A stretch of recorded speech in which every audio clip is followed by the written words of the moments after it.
Cristo, segundo São Marcos. Glória ao Senhor. Naquele tempo, os fariseus e alguns mestres da lei vieram de Jerusalém e se reuniram em torno de Jesus. Eles viam que alguns dos seus discípulos comiam o pão com as mãos impuras, isto é, sem terem lavado. Com efeito, os fariseus e todos os judeus só comem depois de lavar bem as mãos, seguindo a tradição recebida dos antigos. Ao voltar à praça, eles não comem sem tomar banho e seguem muitos outros costumes que receberam por tradição. A maneira certa de lavar os copos, jarras, vasilhas de cobre, os fariseus e os mestres da lei perguntaram então a Jesus: por que os teus discípulos não seguem a tradição dos antigos, mas comem o pão sem lavar as mãos? Jesus respondeu: bem profetizou Isaías a vosso respeito, hipócritas. Como está escrito: este povo me honra com os lábios, mas o seu coração está longe de mim. De nada adianta o culto que me prestam, pois as doutrinas que ensinam são preceitos humanos. Vós abandonais o mandamento de Deus para seguir a tradição dos homens. Em seguida, Jesus chamou a multidão para perto de si e disse: escutai todos e compreendei. O que torna impuro o homem não é o que entra nele, vindo de fora, mas o que sai do seu interior. Pois é de dentro do coração humano que saem as más intenções, imoralidades, roubos, assassinos, adultérios, ambições desmedidas, maldades, fraudes, devassidão, inveja, calúnia, orgulho, falta de juízo. Todas essas coisas más saem de dentro e são elas que tornam puro o homem. Palavra da salvação. Glória a vós, Senhor.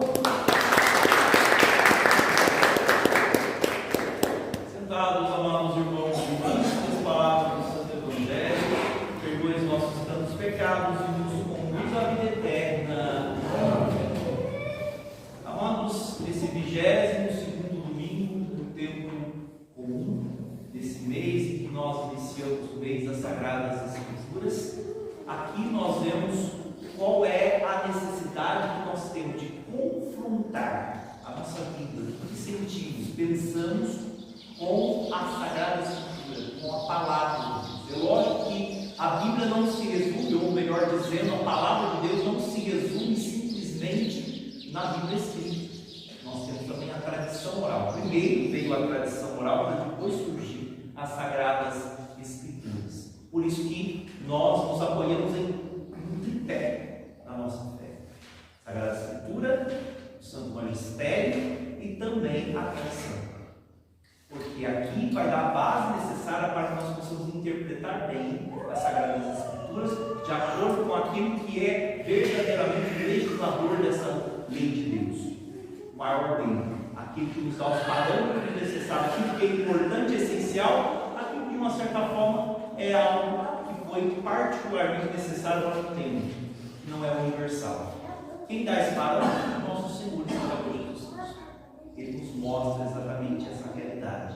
E ali, através dos ensinamentos de nosso Senhor e Salvador Jesus Cristo, nós temos ali a Santa Igreja, o magistério, os seus padres da Igreja, nos ensinam realmente a entender tudo isso. Pois bem, amados, só que aqui a primeira leitura de hoje, do Deuteronômio, nos mostra uma realidade bastante interessante a respeito disso, no qual aqui o Senhor nos dá uma ordem para que nós possamos viver os mandamentos e as leis do Senhor. Por quê? Qual que é o propósito disso? E aqui deixa muito claro para nós qual que é o propósito disso.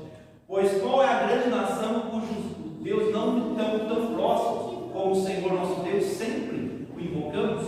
Que nação haverá de tão grande, que tenha leis e decretos tão justos, como essas leis que hoje nos põem diante dos olhos? E amados, além disso, a palavra de Deus nos diz também: vós guardais, pois, e poreis em prática, porque nele está a vossa sabedoria e inteligência perante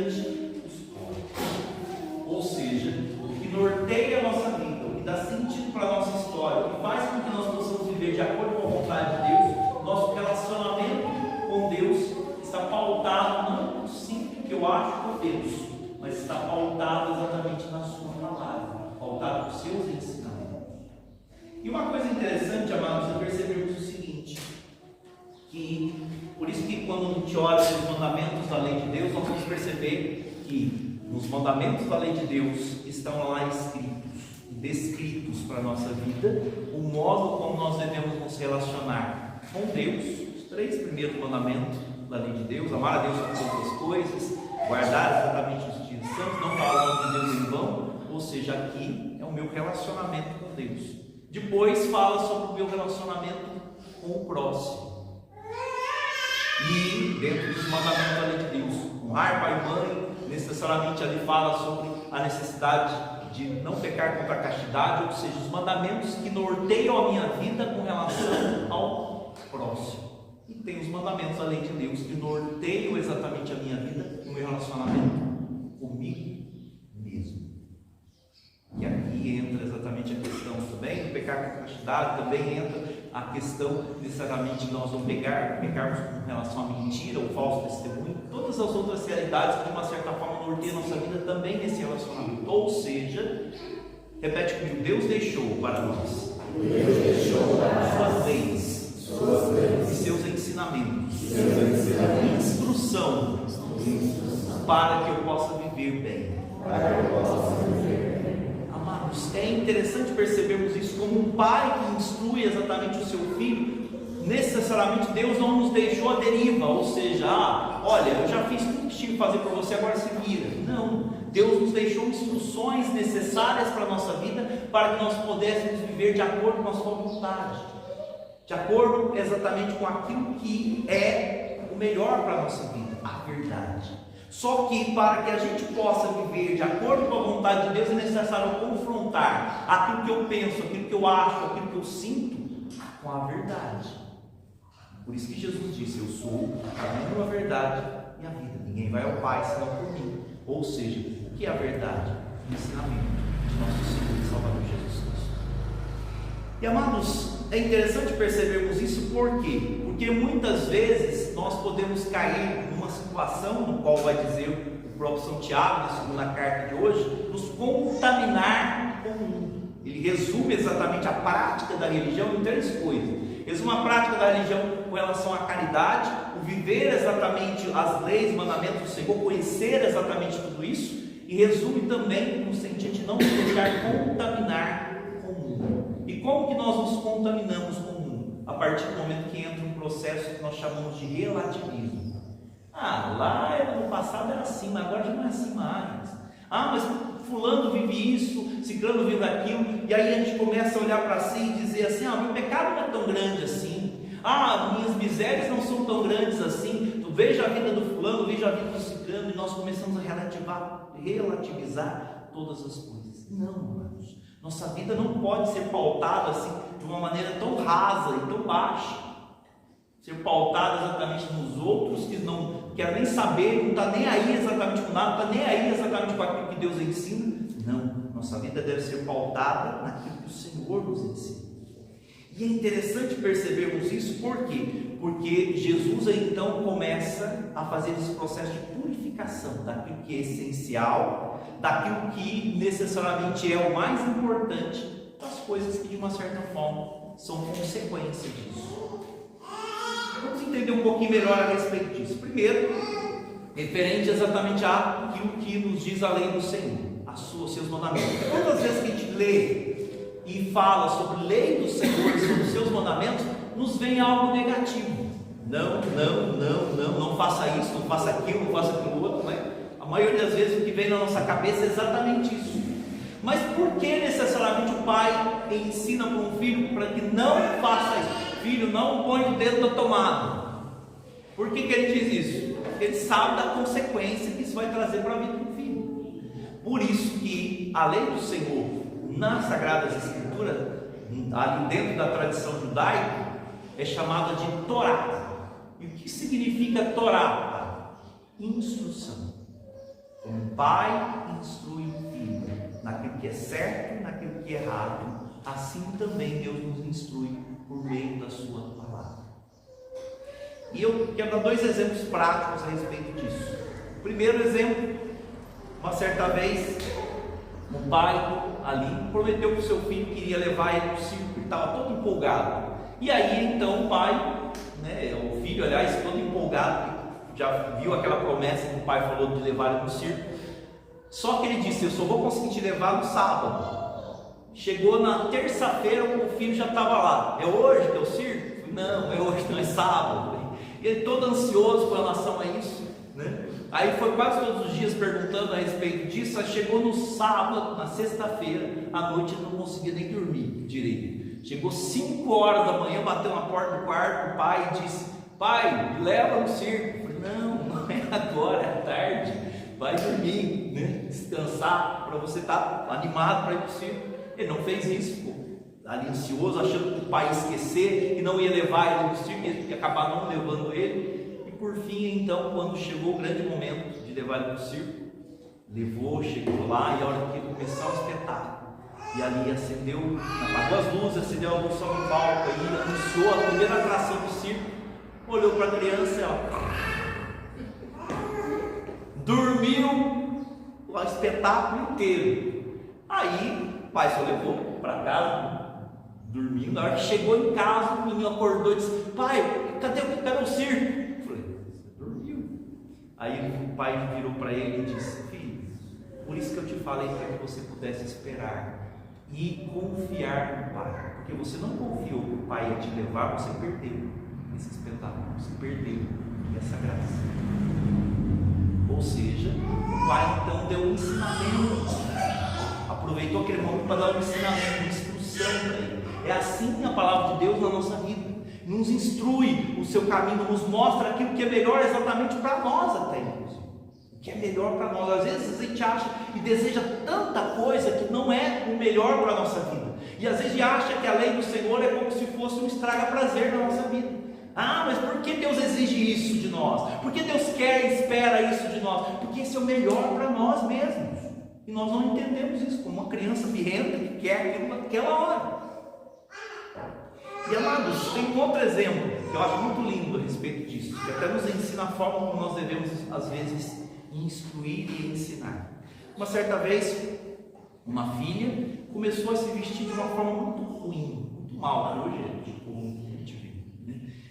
Se mostrando e tudo mais, porque todas as meninas faziam assim. O pai ficou indignado com relação a isso, mas ele usou da sabedoria para instruir aquela filha. Ele pegou então o celular dela na mão, tirou a capinha ali e falou assim: filha, mas para que você usa essa capinha aqui? Nossa, teu celular é tão lindo, teu celular é tão bonito, essa capinha não condiz exatamente com a beleza do teu celular. Tira também essa tela de proteção aqui também. Olha, fica muito mais bonito, mais apresentável se você tirar tudo isso aqui e deixar a mostra no teu celular. Disse: não, pai, de jeito nenhum, porque se eu fizer isso e eu derrubar o celular, tenho certeza que não vai dar outro. Então, eu tenho muito caro, é muito precioso esse celular para mim, eu não vou fazer isso. Aí então o pai disse: pois bem, se o celular você tem receio de deixar ele dessa maneira, porque ele pode estragar, porque ele pode ser necessariamente ali ser exposto a muitas coisas, a muitos perigos, como é que você faz isso com o seu próprio corpo? Como é que você não zela da mesma maneira esse celular com o seu próprio corpo? E aquela filha então refletiu sobre esse ensinamento, essa instrução do pai, e começou a se vestir melhor, se valorizar mais. Ou seja, as Sagradas Escrituras faz exatamente isso conosco, vai nos instruindo, vai nos fazendo tomar consciência do que realmente é o melhor para a nossa vida. Por esse motivo que também São Tiago hoje nos fala algo maravilhoso a respeito disso na carta, que aqui então ele instrui e diz assim: irmãos bem amados, todo dom precioso e toda dádiva perfeita vem do alto, ou seja, o Senhor vem e nos ensina, nos ilumina, no qual não há mudança nem sombra de variação. Ou seja, Deus não vai mudar porque eu sinto, penso ou acho isso. Deus não vai mudar isso. E aí então ele continua dizendo: de livre vontade que nos gerou pela palavra da verdade. Repete comigo: Deus me gera. Deus me gera a cada dia, por meio da sua palavra. E aí então ele continua dizendo para nós: a fim de sermos como que primícias da sua criação, recebei com humildade a palavra em voz propósito vos foi implantada. E uma coisa muito linda é exatamente esse fato. Por quê? Primeiro, Deus enviou o seu Espírito para que a sua palavra não pudesse ser simplesmente algo exterior. As suas leis, os seus mandamentos não pudessem mais exteriores, e sim interiores. Por isso que Deus gera. Por isso que toda vez que você vai tendo contato com a palavra de Deus, vai tendo contato com a verdade, vai tendo contato com a instrução de Deus, você vai se tornando uma pessoa melhor. Só que para isso, eu preciso e necessito ter contato com a sua palavra todos os dias. Não somente quando a coisa aperta, não somente quando está difícil, não somente quando eu preciso de uma instrução naquele momento para saber como lidar com aquela situação. Não, amados. Por isso que Jesus vai nos dizer, olha, virá o Espírito da verdade, e Ele vos ensinará e vos recordará toda a verdade. Como é que Ele vai recordar alguma coisa que a gente nem teve contato? Por isso que muitas vezes as pessoas se perdem, porque ficam fazendo aí uma certa cartomancia católica. Vamos brincar com relação a isso. A pessoa pega lá a Bíblia e começa a chacoalhar e dizer assim, fala alguma coisa para mim agora. Nossa, eu estou desesperado com relação a essa situação, fala comigo agora. E vai lá então, depois abre a Bíblia, a Êxodo, e aí de repente então abre uma passagem que diz, Judas se enforcou, pera um pouco, está ruim o negócio. Vamos chacoalhar mais um pouco, rezamos um pouco, para ver o que Deus fala conosco. Aí de repente abre a Bíblia de novo, e aí então lá está lá no versículo escrito, vai e faça o mesmo. Isso é Deus que falou. Ou seja, infelizmente, às vezes, Deus quer nos instruir, quer nos mostrar a verdade, mas eu preciso ter contato com essa instrução e com essa verdade todos os dias. Eu preciso ter contato com a sua palavra todos os dias. E amados, para quê? Para que o Senhor possa nos purificar de tudo aquilo que realmente necessita ser purificado. Jesus ele chama a atenção e chama os fariseus de hipócritas, porque eles estavam preocupados com aquilo que era exterior, aquilo que era aparente, e esqueceram daquilo que era o mais importante. Por esses motivos, Jesus chama a atenção a respeito disso. Bem profetizou Isaías a vosso respeito, hipócritas, vocês me honram com os lábios, mas o coração está longe. Amados, qual que é a essência da lei de Deus? Qual que é o cerne? Qual que é exatamente aquilo que é o centro da lei de Deus? O espírito dela. É exatamente o primeiro mandamento da lei de Deus. Ouve Israel, ou seja, ouça. Deus quer que nós possamos estar atentos ao ouvir, que nós não conseguimos ouvir a Deus se não estamos atentos à sua palavra.